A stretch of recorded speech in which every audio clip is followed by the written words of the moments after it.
Willkommen! Heute nehmen wir Sie in die faszinierende Welt der Bernsteinbearbeitung. Wir starten mit 5 Kilogramm rohen Bernstein, ein Material, das vor Millionen von Jahren entstand und seitdem seine Schönheit bewahrt hat.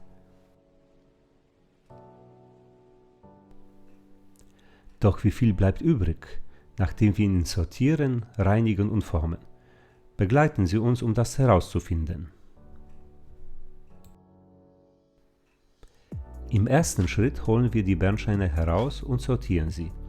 Es gibt größere, kleinere und leider auch viele unbrauchbare Bernsteinstücke. Wussten Sie, dass Bernstein in der Natur oft von einer rauen Schicht, der sogenannten Rinde, umhüllt ist? Das ist ein Ergebnis der Verwitterung. Sie ist im Laufe von Millionen von Jahren entstanden.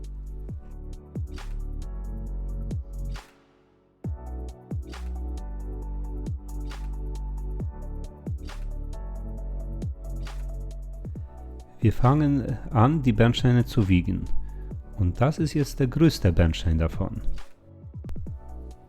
Und er wiegt 149 Gramm.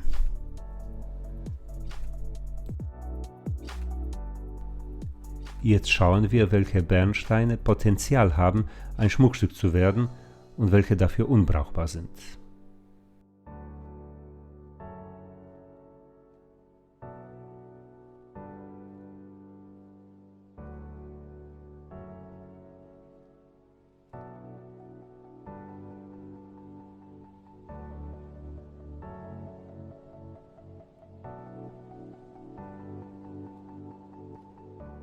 Der erste Teil wiegt 1043 Gramm. Daraus können wir leider keinen Schmuck machen.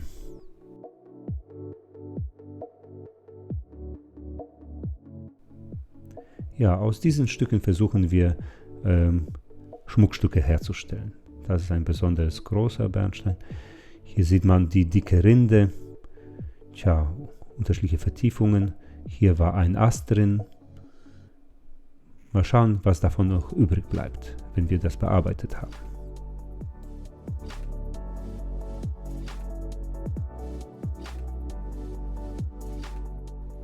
Zunächst entfernen wir die äußerste Schicht mit einer Bürste und einem kleinen Messer.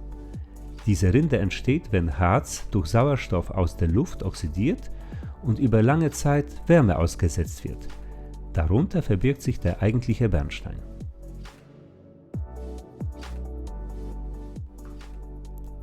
Zunächst versuchen wir mit einer Bürste die rohe Rinde abzuschabern und zum Kern des Bernsteins vorzudringen.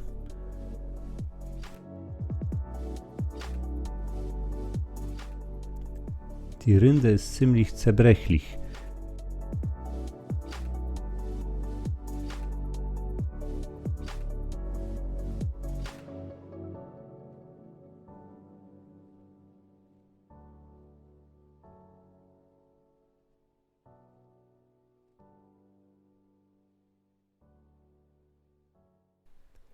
Schauen Sie hier, dieses Stück hat eine Vertiefung, die wahrscheinlich durch einen Ast am Baum entstanden ist.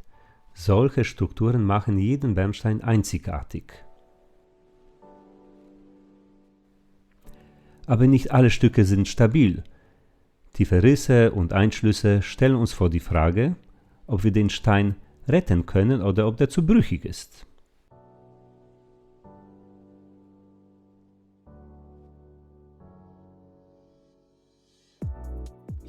Diese Linie hier beweist, dass es ein Schichtbernstein ist.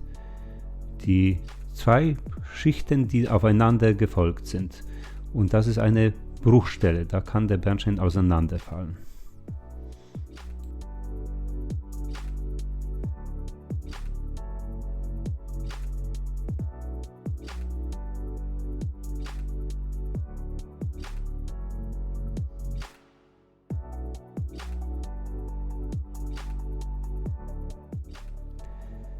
Daran sieht man, wie zerbrechlich die Oberfläche ist.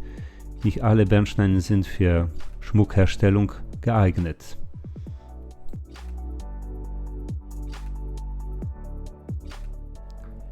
Dieses Messer dient eigentlich der Holzbearbeitung, ist aber nicht besonders scharf.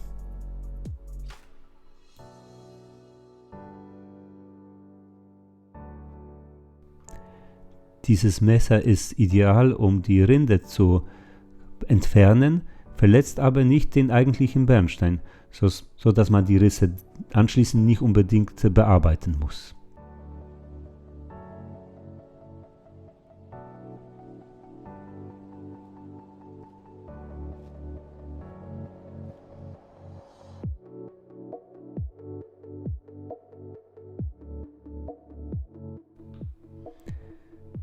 Ja, der Bernstein ist ziemlich zerbrechlich. Gerade hier ist ein Stück abgefallen. Daran sieht man, dass da eine Bruchstelle war. Wahrscheinlich wurde der Stein an dieser Stelle angestoßen.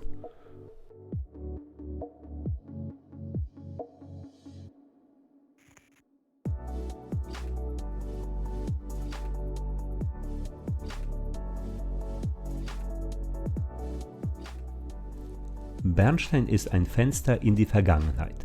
Manchmal finden wir in diesen Steinen Einschlüsse, sogenannte Inklusen, alte Pflanzenteile, Luftbläschen und sogar Insekten, die vor Millionen Jahren vom Harz eingeschlossen wurden.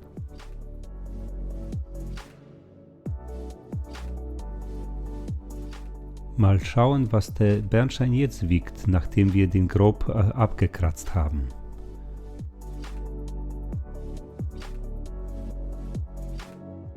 (107 Gramm). Praktisch ein Drittel Verlust.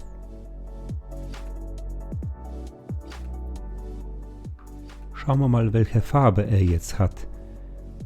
Augenscheinlich ist er rötlich, aber eigentlich ist er im Kern gelb. Hier haben wir ein kleineres Stück Bernstein, der ist jetzt gelblich in Mitte. Mal schauen, was wir daraus rauskriegen, aber der zerfällt. Der ist sehr brüchig.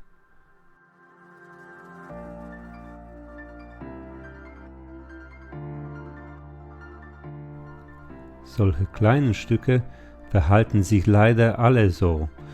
Die zerfallen in den Händen, sind ziemlich korrodiert im Inneren.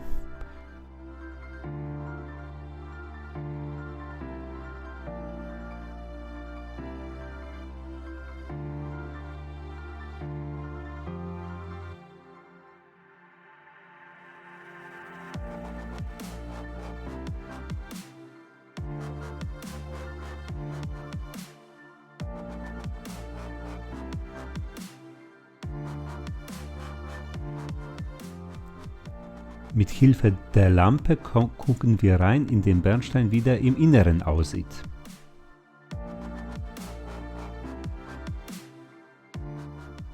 Hier haben wir einen Riss entdeckt.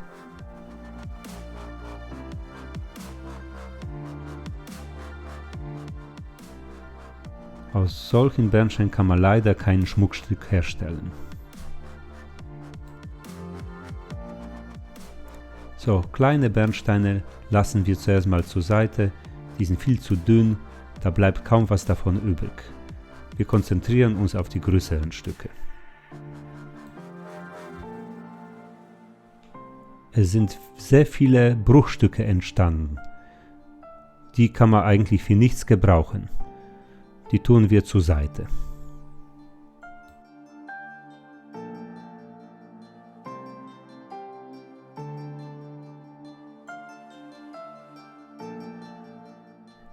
Solche Abfallstücke werden wir am Ende auch wiegen.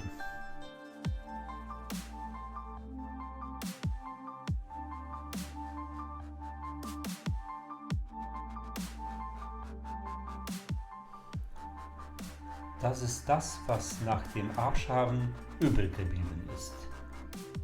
Und jetzt wiegen wir das und schauen, wie viel das noch ergibt.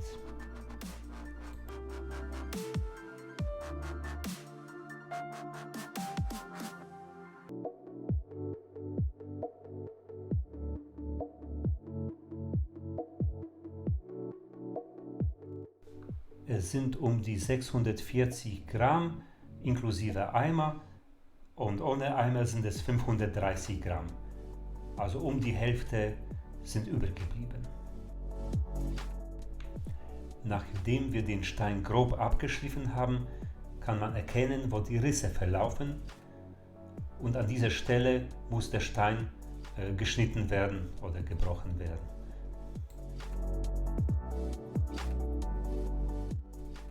Dieser Teil des Bernsteins droht abzufallen.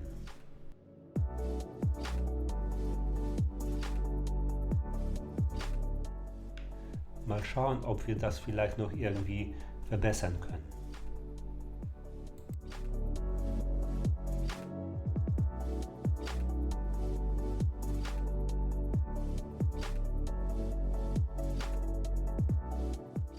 An dieser Stelle sieht man eine Kluft, da passt der ganze Fingernagel rein. Der ist ganz tief reingehend.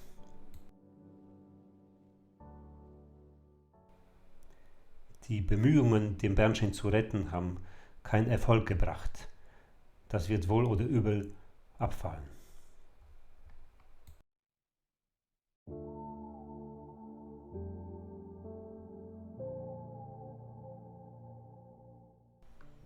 Hier sieht man dennoch noch weitere Risse, aber wir belassen den Bernstein so.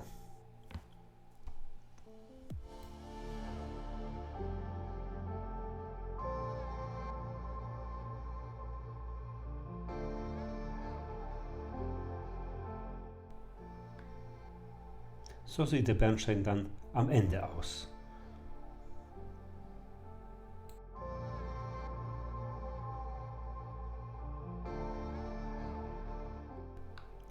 Hier ist ein weiterer Bernstein. Er schaut schon mal sehr vielversprechend aus. So hat er relativ viel Rinde noch dran. Es wird viel Gewicht kosten, das abzuschleifen.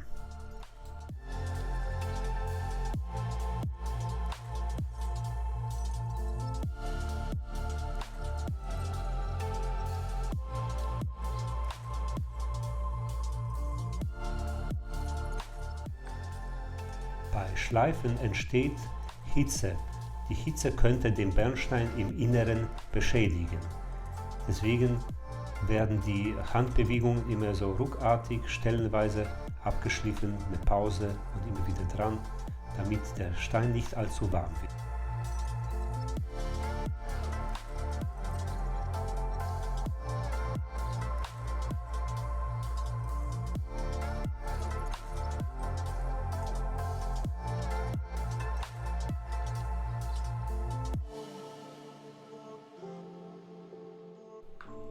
Wir versuchen beim Schleifen die Kanten zu vermeiden, weil die unschön aussehen.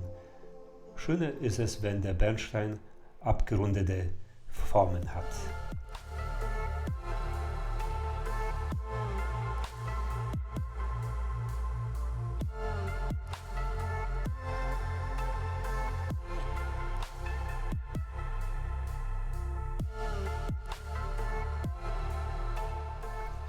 Das ist ein Ergebnis unserer Arbeit. Die Rückseite belassen wir roh, weil es durchaus sehr interessant aussieht. Allerdings die grobe Rinde müsste ein bisschen abgeschliffen werden, damit die nicht allzu brüchig ist und an dem Stein dran bleibt.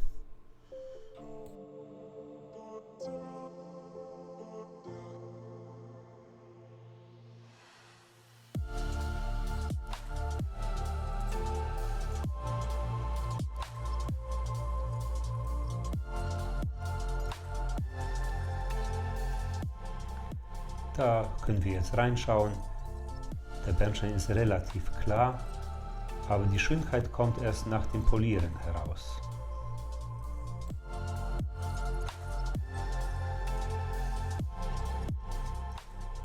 So sehen die Bernsteine fertig aus, nachdem sie auch poliert wurden.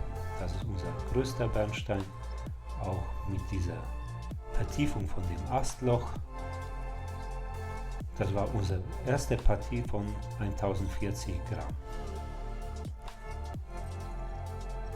Und hier sieht man den Vergleich vorher und nachher. Man erkennt auch die Stelle, wo der Ast drin war.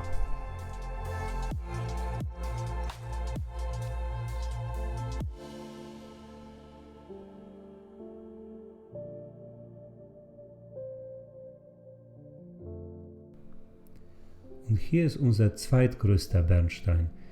Wie schön er geworden ist. Hier im Vergleich vorher-nachher.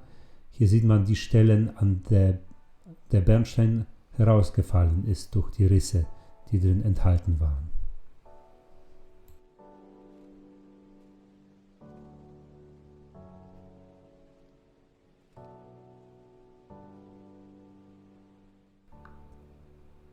Diese Bernsteine eignen sich für kleinere Schmuckstücke. Hier erkennt man auch die Rinde, die durchschimmert und auch eine Luftwolke eingeschlossen ist. Hier befindet sich auch die Rinde auf der Rückseite des Bernsteins, die durchschimmert.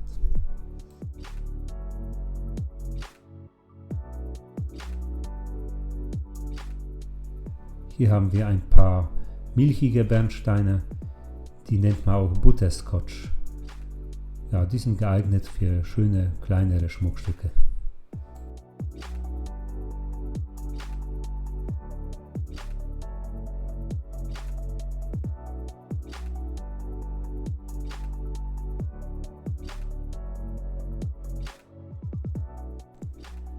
Bernstein stammt vor allem aus dem Harz von Kieferarten, die es vor 40 bis 60 Millionen Jahren lebten. Zu den bekanntesten Fundorten zählt die Ostseeküste.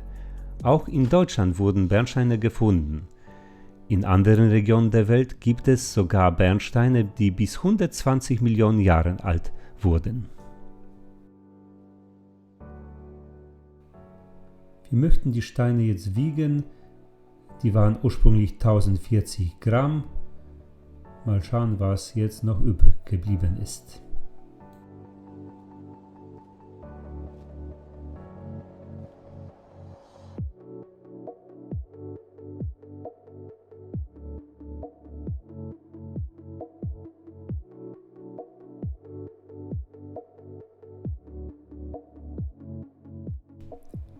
Das sind also 325 Gramm netto.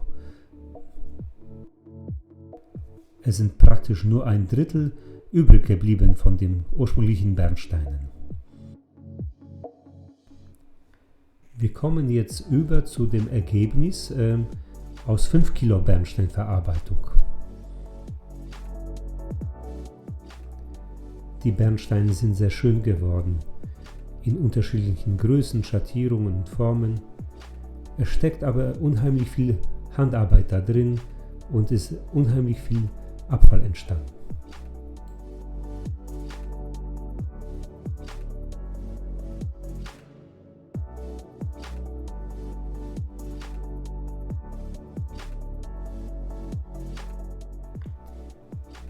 Wir möchten jetzt die Bernsteine alle wiegen.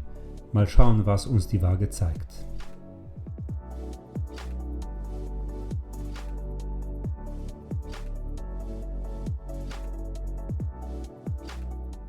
Wir stellen die Waage auf 0.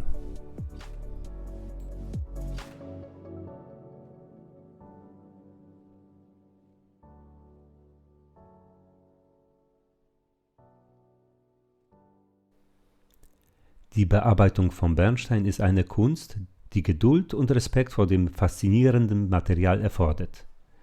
Was bleibt, sind einzigartige Stücke, die die Schönheit und Geschichte der Natur bewahren.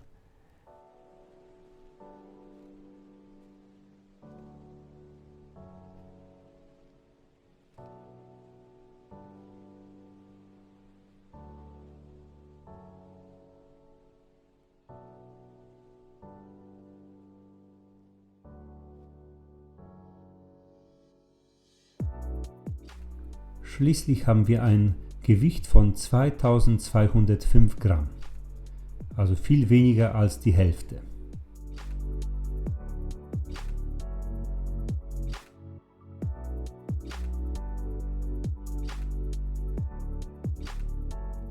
Hier sehen wir alles zusammen, 5 Kilo Bernstein nach der Bearbeitung.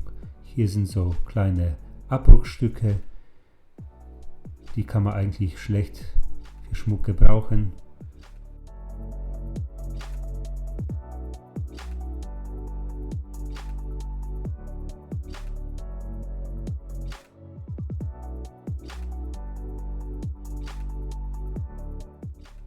Ja, und das ist die Verwitterungsrinde, die wir vorhin abgekratzt haben.